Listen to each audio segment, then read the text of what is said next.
Hello guys! Hello Cancer! Welcome dito sa aking channel, Kapalaran 888 Cancer. Alamin natin kung anong messages, vibration, gabay energy para sa lahat. This is general reading, so pwede kang makaresonate. Gamitin mo ang iyong intuition sa panunood. So, alamin natin Cancer yung energy na para sa'yo. Okay? Okay, spiritual growth. Spiritual growth, Cancer. Tingnan natin sa second deck.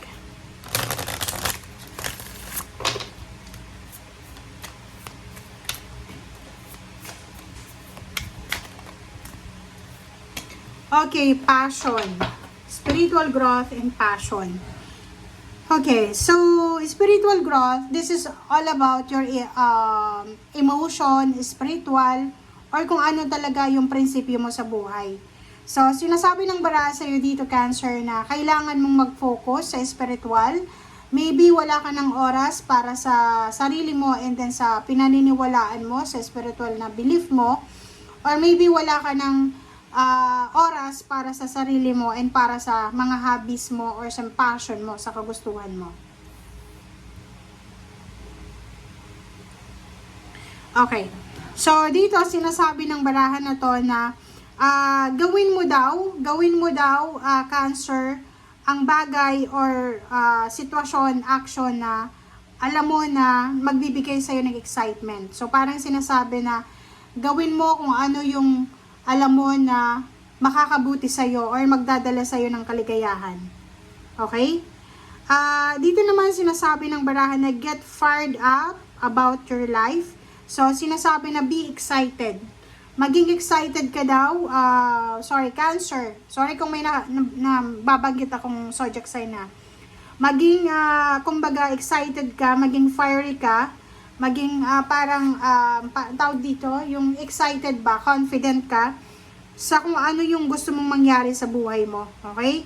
So, sinasabi ng baraha sa atin na dagdagan natin, Cancer, yung confidence level natin, yung self-esteem natin. So, huwag kang mawala ng pag-asa. Sinasabi ng barahan na to na meron ka, Cancer, ng mga hobbies or mga skills, talents na possible mo na mapagkakakitaan or possible na makakatulong sa'yo para ma-improve yung iyong financial na buhay.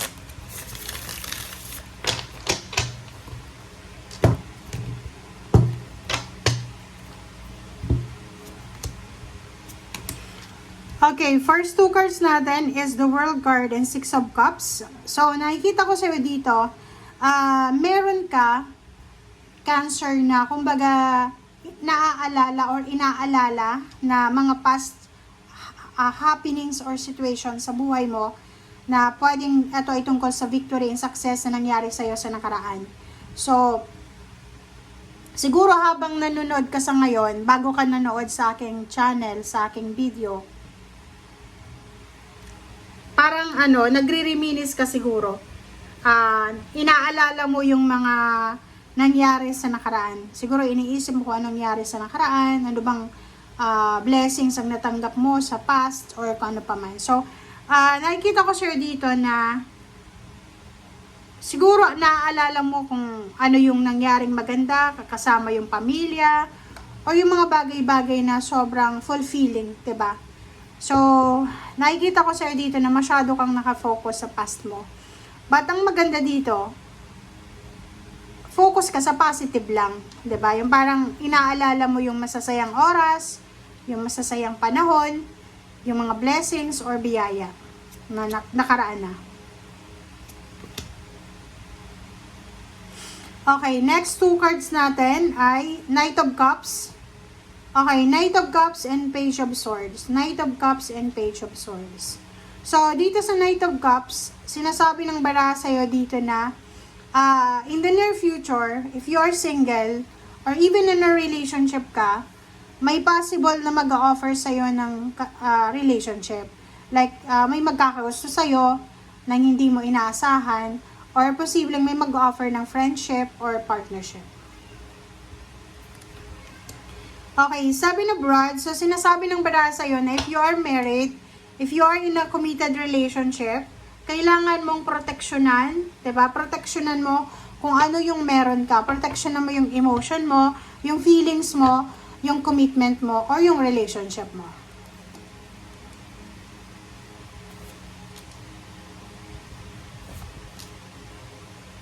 Okay. Ang next cards mo, sinasabi ng next cards na yung position natin sa ngayon, yung direction na gusto nating tahakin sa ngayon, Cancer, is ma-achieve natin kung ano yung gusto nating ma-achieve para sa ating pamilya.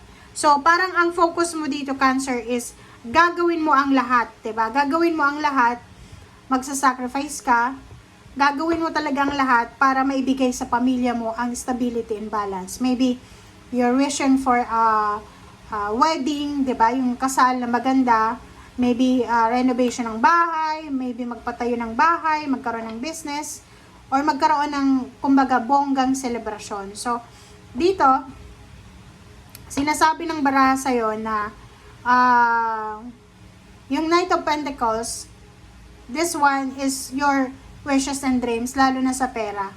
Diba? Yung marami tayong minamanifest na gusto nating mangyari sa buhay natin. But ikaw, ang nakikita ko sa'yo dito sa manifestation mo is yung magkaroon ka ng pera, sana magkaroon ka ng trabaho, ng negosyo, or ng kontrata, maging masaya araw-araw, and then makumpleto yung pamilya, maging stable and peaceful yung family, and at the same time, makuha yung lahat ng gusto mo na mangyari sa buhay. Okay.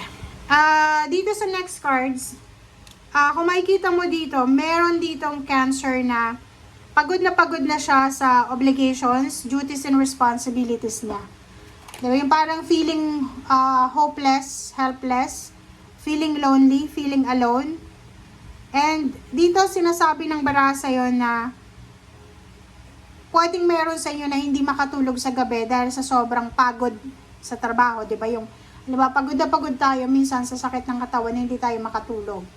Yung iba naman, pagod na sa paghihintay kasi sobrang tagal ng unemployed. Yung iba naman sa inyo, sa relationship, sa family, sobrang unstable, left and right yung misunderstanding, triduran, chismisan. And dito sinasabi ng baraha sa'yo na kailangan mo ng someone, kailangan mo ng isang tao na pwedeng makatulong sa'yo para makarecover ka emotionally. Okay? So, there's someone here, like, same sign mo, Cancer, Leo, Leo na fire sign, or maybe water sign, Scorpio, and Pisces, na pwedeng maging daan para maayos yung mga emotional grudges natin and resentment. Kasi may zero the fall dito, tsaka 10 of cups. So, meron ditong pagkakataon, merong pagkakataon, or pagsisimula, new beginnings na pwedeng magdala sa'yo ng sobra-sobrang kaligayahan. So, maybe may mga misunderstanding sa family na masettle siya, maayos siya sa ngayon, or maybe maraming magsisimulang friendship and collaboration, may relationship na magbo-blossom, may mga plano para sa pamilya like yung pagta-travel, pagpapatayo ng bahay, pagkakaroon ng negosyo, yung mga emotional or family plans nyo ay posibleng unti-unti na siyang, kumbaga, ma-achieve mo. Maybe in 10 years, nakikita mo yung sarili mo na unti-unti kang nakakaraos sa kung ano man na pagsubok na pinagdadaanan mo. And yung sa ilalim mo dito is strength. So, sinasabi sa'yo, Cancer, na kailangan mong maging matatag. Kailangan mong maging matatag kasi kung makikita mo, sobrang pagod ka na. Maybe you're a breadwinner or maybe you're a father, a parent, diba?